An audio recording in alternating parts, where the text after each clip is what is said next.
জ্যোতিষ কোনো রঙিন চশমা নয়। হে ঈশ্বর, আমায় অমরত্ব দাও।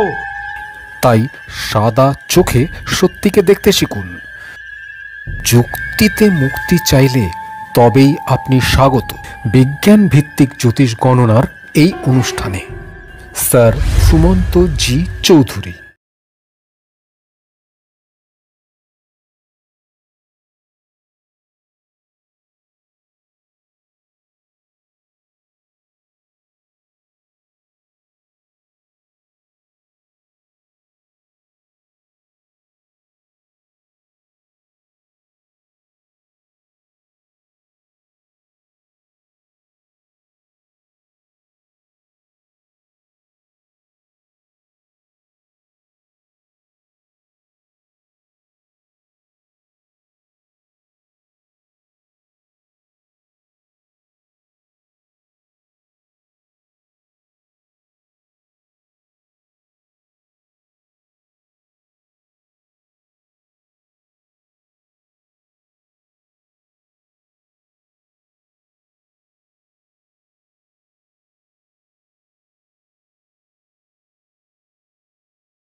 নমস্কার, the power of astrology Sumanta ji Chowdhury আমার ইউটিউব চ্যানেলে আপনাদের সবাইকে স্বাগত।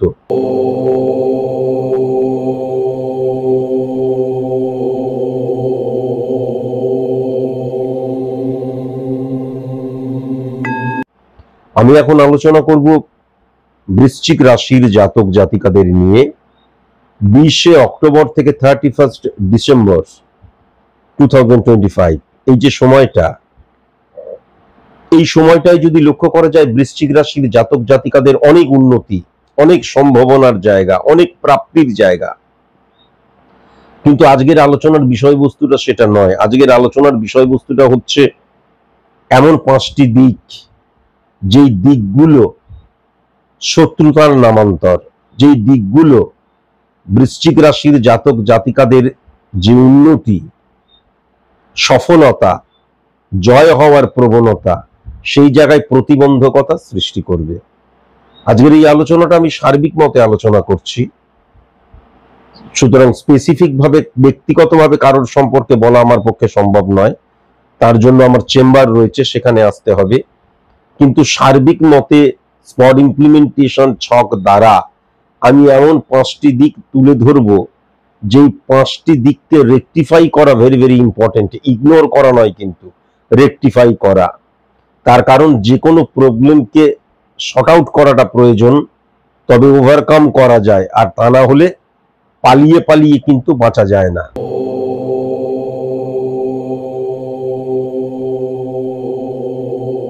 আমি যদি প্রথমেই খুব ভালো মতন লক্ষ্য করি, এই যে সেকেন্ড হাউসে কিন্তু মঙ্গল এবং চন্দ্রের অবস্থান। এখন সেকেন্ড হাউসে যখন মঙ্গল এবং চন্দ্রের অবস্থান থাকে তখন কি হয়, প্রথমত হচ্ছে জানা প্রয়োজন যে এই যে চন্দ্র এবং মঙ্গলের অবস্থান সবসময় কি করে, আমার যে প্রাপ্তির জায়গাটা আমি পাচ্ছি সেকেন্ড হাউস দ্বারা, অর্থনৈতিক জায়গা, সঞ্চয়ের জায়গাটা অত্যন্ত পজিটিভ সাইড, কিন্তু তার সাথে সাথে আমার চাহিদাটাও কিন্তু আস্তে আস্তে আস্তে আস্তে বাড়তে শুরু করে।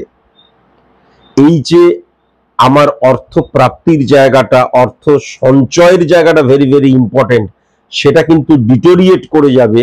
যখন আমি 50,000 টাকা ইনকাম করতাম তখন আমার এই চাহিদা ছিল, আমি যখন 80,000 টাকায় ইনকাম করছি তখন আমার চাহিদাটা বেড়ে এই চাহিদা হলো, যখন আমি 1 লাখ টাকা উপার্জন করছি তখন আমার চাহিদাটা বেড়ে এই চাহিদা হলো। তাহলে আমার যে অর্থের জায়গাটা যেমন আস্তে আস্তে ইনক্রিজ করছে, আমার চাহিদাটাও কিন্তু আস্তে আস্তে ইনক্রিজ করছে।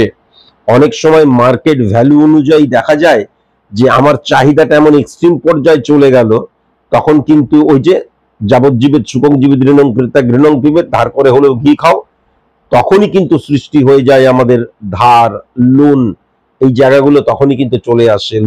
লোনের যে প্রবণতা, ধার হওয়ার যে প্রবণতা, এইগুলো কিন্তু তখনই মারাত্মকভাবে চলে আসে, কেননা আমার তখন সেটা কিন্তু অভ্যেসে রূপান্তরিত হয়েছে। তাহলে সেই জায়গাটাও কিন্তু ভেরি ভেরি কসাস এবং কনসাস। মঙ্গল এবং চন্দ্রের অবস্থান বিশেষ করে শনির ঘরে যখন বসে রয়েছে তখন কি করবে, তখন সঞ্চয় কিন্তু কোনো মতেই হতে দেবে না, এটাও কিন্তু লক্ষ্য করা যাচ্ছে।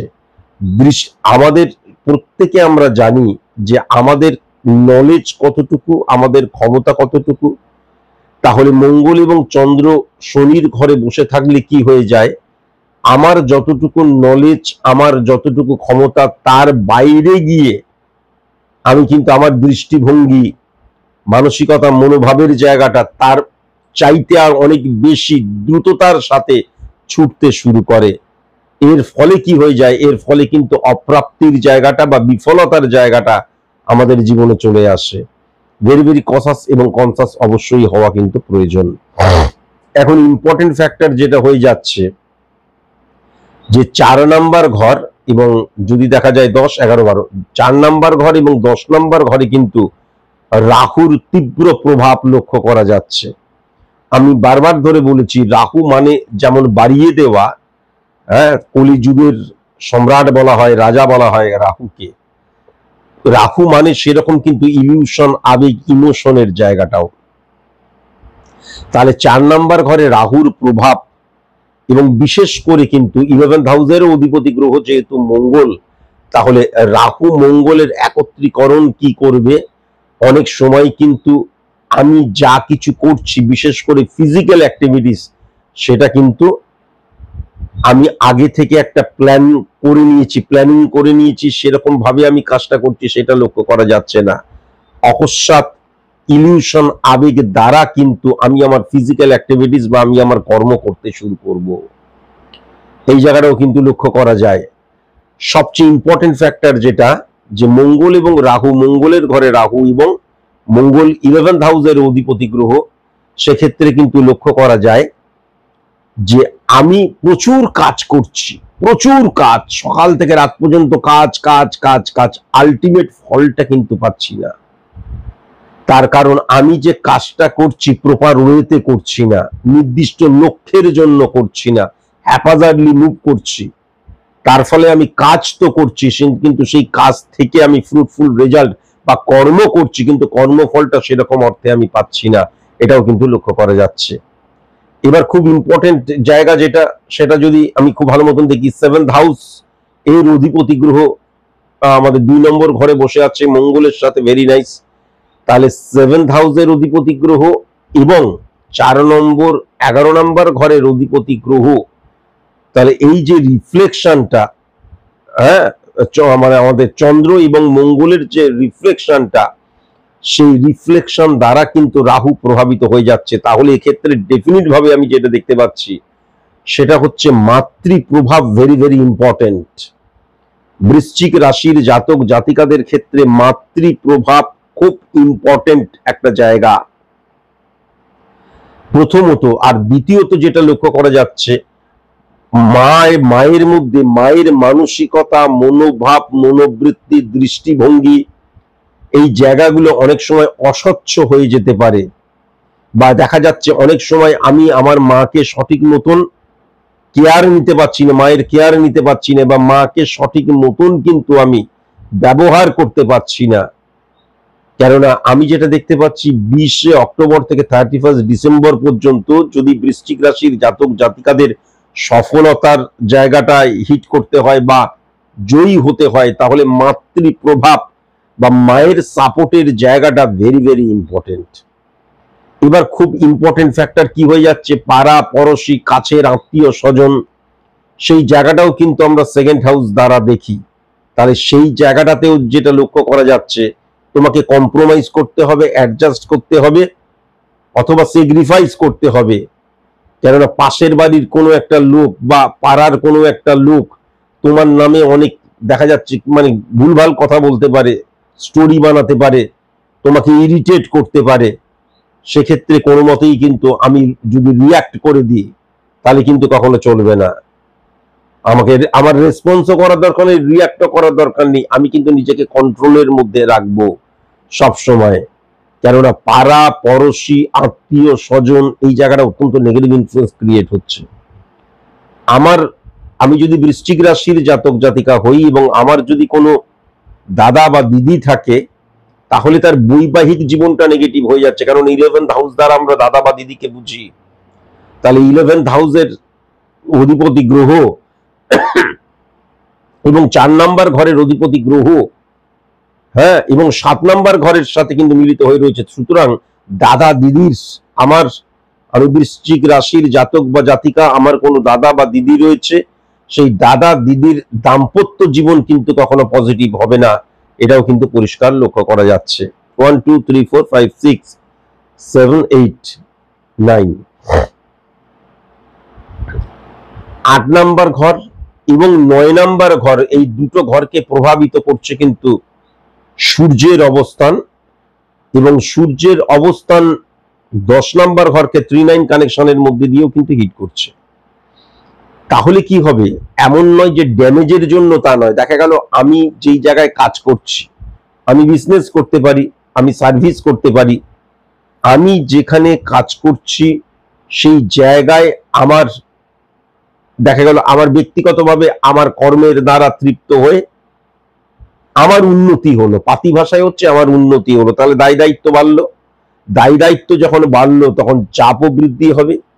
চাপ যখন বৃদ্ধি হবে তখন অটোমেটিকলি আমার অনেক চাপ সামলাতে হবে, হেডেক আসবে, নানান রেসপন্সিবিলিটির জায়গা চলে আসছে।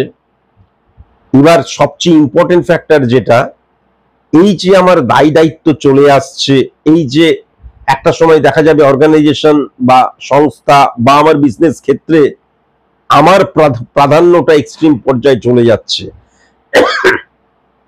কিন্তু এখান থেকে সূর্য 8 নাম্বার ঘরে নেগেটিভ ইনফ্লুয়েন্স ক্রিয়েট করছে। এই জায়গাটাকে কখনো কিন্তু আমি আমার যে এই যে অবস্থান, এই সুবিধাটাকে কখনো কিন্তু আমি নেব না। এই সুবিধাটাকে নিয়ে আমি দেখা গেল কোনো আনএথিক্যাল বা দেখা গেল কোনো ইললিগ্যাল, অবৈধ কোনো ক্রিয়াকর্ম করতে শুরু করলাম, এটাও হতে পারে। দ্বিতীয়ত, 3rd হাউসের কথা বললাম, 9-6 কানেকশন, বৃহস্পতির ঘর, কমিউনিকেশনের জায়গাটা নেগেটিভ হয়ে গেল। আমি লুজ টক করতে পারি, আমি ওভার রিঅ্যাক্ট করতে পারি, হ্যাঁ, ওভার কনফিডেন্ট হয়ে যেতে পারি, এই জায়গাগুলো লক্ষ্য করা যাচ্ছে।